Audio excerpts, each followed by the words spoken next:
Yo tout le monde, on se retrouve. Salut.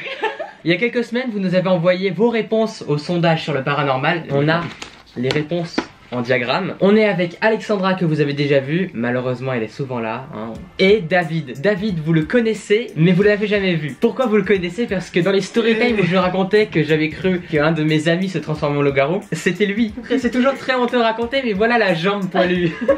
Aujourd'hui on est ensemble tous les trois pour parler du paranormal. On a tous vécu des choses un peu paranormales. Moi c'était pas vraiment direct, c'était plus des gens de ma famille qui m'ont raconté des choses. Mais on va parler de ce que vous nous avez envoyé.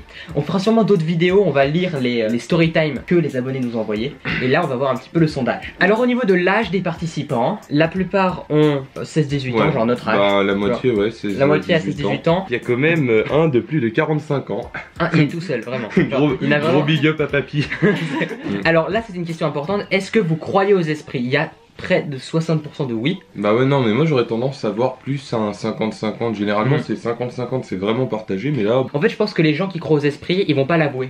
Ils vont pas le dire aux autres. Oui, genre, ils vont même, pas dire moi je crois aux esprits, je suis chaman, tu vois. Genre, non, et ça dépend aussi. Il y en a qui sont très religieux, qui croient aux anges. Enfin, tu vois, il y a plein de trucs différents. Donc, genre, il y a plus de gens par exemple qui croient à la vie après la mort. Donc 66% là, mais pourtant il y en a moins qui croient aux esprits. Oui, parce que après, il faut aussi le définir. Il y a plus de gens qui, il y a plus de gens qui pensent à la vie après la mort en se disant je vais réincarner, je vais aller au paradis, choses comme ça, mais qui pensent pas qu'il y a des esprits qui rôdent un peu partout. Alors que si, il y en a partout. Mais moi par exemple j'y crois mais sans avoir jamais rien vécu de paranormal, parce que j'ai entendu des gens qui étaient crédibles et qui étaient sincères et qui disaient ce qu'ils avaient vécu. Et moi je les crois. Mais après de toute façon, même si tu as vécu des expériences, t'as absolument aucun moyen de savoir si ton expérience était véridique ou pas. Donc ou si c'était juste ton imagination. Ouais, voilà, indirectement, ceux qui y croient, ils sont basés à peu près sur rien, quoi. Donc même si t'as vécu des trucs, ça va pas te permettre d'affirmer que tu y crois, quoi. Tu sais pas ce que t'as vécu, donc... Tiens, regarde, le spiritisme, il y a près de 3/4 des personnes qui ont jamais fait de spiritisme, alors... Bah encore heureux. Oui, heureusement. Bah le spiritisme, c'est quoi à peu près? Tu peux nous expliquer David, parce que c'est lui le spécialiste du paranormal. Non, c'est le grand c'est le fils du grand JD. Absolument pas, non.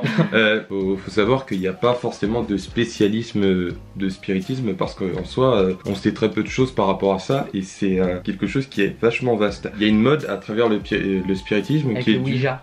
Qui est dû beaucoup à la culture populaire. Les gens se disent ouais, c'est stylé, et puis pour Halloween, les gens ils cherchent à se faire peur, donc c'est vraiment ça. Mais après, nous ensemble on a déjà fait du spiritisme. J'ai fait qu'une fois du spiritisme avec toi. On a essayé, mais parce qu'on ne savait pas ce qu'on faisait en fait. J'ai une bonne métaphore, c'est une fille sur Instagram qui en avait parlé, qui est assez connue, mais je vais pas dire son nom pour pas qu'il y ait de soucis et tout. Mais elle disait que le spiritisme c'est comme si notre monde en fait était une bulle, et que le spiritisme c'est mettre sa main hors de la bulle et qu'il y a des esprits qui rôdent autour et attraper un esprit un peu au hasard. Du coup tu vois pas ce qui est en dehors de la bulle, tu essayes d'attraper un esprit avec le spiritisme, mais plus tu fais de spiritisme à un certain endroit avec les mêmes personnes, plus ça attache l'esprit aux personnes, à l'endroit, et il va revenir de plus en plus. Donc c'est ça le danger, c'est que on sait jamais ce qu'il y a avec le spiritisme en fait. On sait jamais sur quoi on va tomber. Et il y a un truc qui est assez fou, c'est qu'il y a des gens qui ont déjà fait du spiritisme, mais qui ont communiqué avec des esprits, mais pas de gens morts. Genre on peut demander est-ce que tu es mort, il répond non, et on lui demande est-ce que tu rêves, il répond oui. Genre il y aurait un truc avec les esprits qui rêvent, genre comme si quand on rêvait, on pouvait communiquer avec les gens qui rêvaient. Vraiment le spiritisme, franchement c'est vraiment la chose à ne pas faire.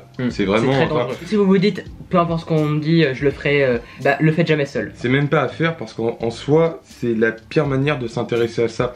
En fait c'est comme si on commençait une activité de la pire des manières. Si on veut s'intéresser à tout ce qui est esprit, il faut lire des bouquins, mais surtout pas essayer ça, parce qu'en soi ça n'y connaît rien. Aucune.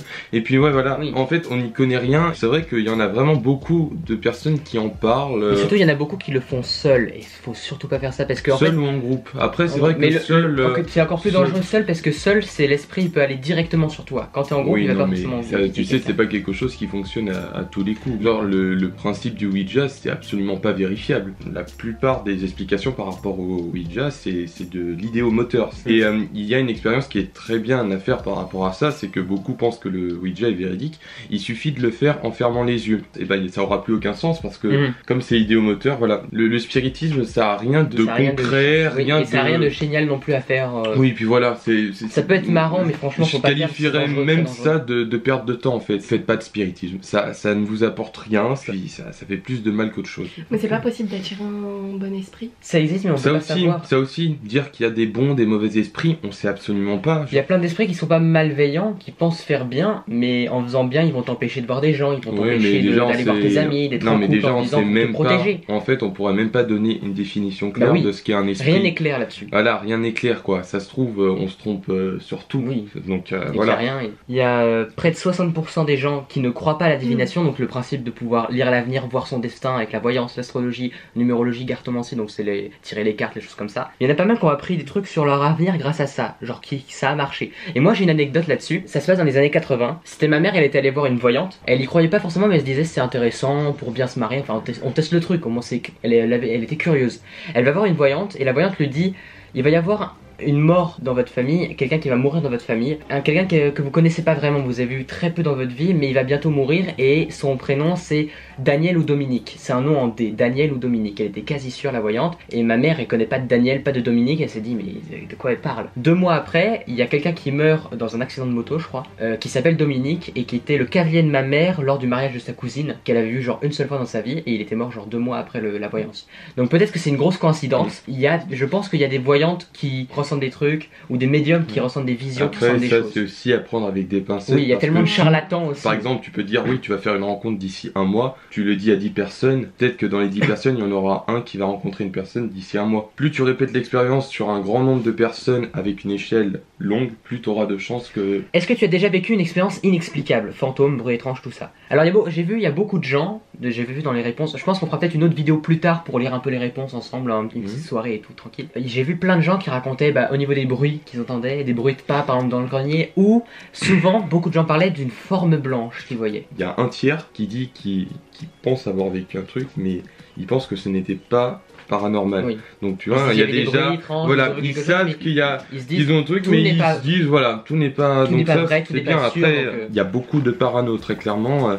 Ça c'est un truc à se méfier quand on a peur, on devient très facilement parano et on imagine tout et n'importe quoi, vraiment. Les maisons elles font du bruit, hein. Oui, voilà, c'est. Oui, bien sûr. Il y a une activité. Il y a les animaux et tout comme ça, les façons, les fondations, le bruit du bois. Même si on vit quelque chose qui est vraiment bizarre, toujours se remettre en question, essayer de chercher. Et puis même si on trouve pas d'explication, surtout pas paniquer, ça arrive à tout le monde.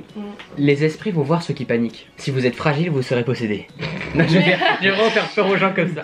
Là, la dernière question qu'on vous a envoyée, c'était est-ce que vous avez des amis qui ont déjà vécu des expériences paranormales? Et là, il y a 50% de personnes qui ont des amis qui ont déjà vécu des trucs. À chaque fois, on se dit, il n'y a rien de paranormal, il y a si peu d'expériences qui arrivent qu'on peut pas y croire, mais tu demandes à n'importe quel pote, ils ont tous déjà vécu un truc où ils ont connu quelqu'un qui a vécu quelque chose. Et après, il y a sûrement le côté un peu populaire, bouche à oreille et tout, en se disant, il y a un truc chelou, c'est marrant et tout, c'est un peu la curiosité. Mais il y a plein de gens qui ont jamais osé parler de certains trucs. Et moi, par exemple, j'avais demandé à ma famille certaines choses, j'avais demandé à vous aussi de me parler de certains trucs, et personne ose en dire. Puis dès que tu creuses un petit peu, tu te rends compte que...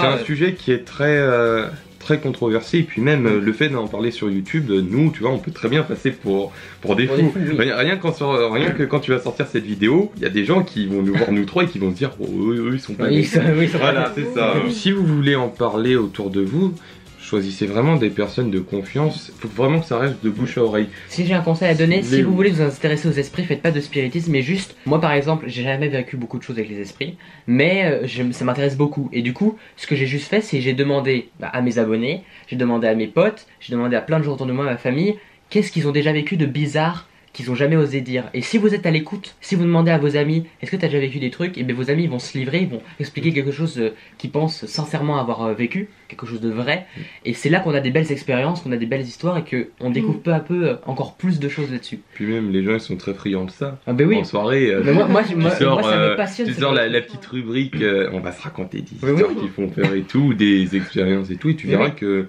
Mais bon, après, généralement ça reste quand même des petites paranos, mais ça crée toujours des petites ambiances qui sont pas mal, franchement. Bref, je pense que c'est la fin de cette vidéo, on s'est dit pas mal de choses. On fera sûrement d'autres vidéos avec vous pour parler des esprits, avec plein d'autres gens je pense, pour raconter aussi les story time que vous nous avez envoyés. La police elle va débarquer chez toi. Moi j'espère nous pas. embarquer. J'espère pas. Mais voilà, si vous voulez vous intéresser aux esprits, regardez des story time, demandez à vos amis parce qu'ils vont vous dire des choses vraies, pas seulement des trucs sur Twitter, des messages en disant il y a quelqu'un qui m'a parlé alors qu'il était mort sur Facebook, tu vois, genre plein de trucs.